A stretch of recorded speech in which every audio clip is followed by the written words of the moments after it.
شكرا لقواتنا المسلحة، شكرا لجيشنا الباسل، شكرا لكل أفراد الجيش العراقي. هذا الجيش البطل المعروف بشجاعته وإقدامه على مدى التاريخ. شكرا لشهدائنا الأبطال الذين قدموا دماءهم ورووا بها أرض هذا الوطن الغالي. الرحمة لأرواحكم، ولكم الذكر الطيب دائما وأبدا. شكرا لكم وأنتم تقدمون للوطن وللشعب هذه الهدية الرائعة.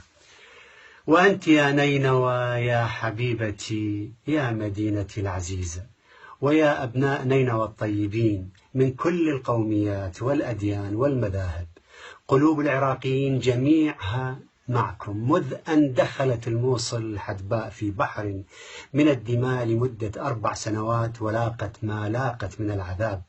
شكرا لكل العراقيين الذين توحدوا وتعاونوا على صنع هذا الانتصار الرائع وألحقوا الهزيمة بقوى الشر والظلام وأعداء الحياة. هنيئا لنا لكل العراقيين بعودة الموصل الحبيبة الجميلة أم الربيعين إلى حضن العراق العظيم.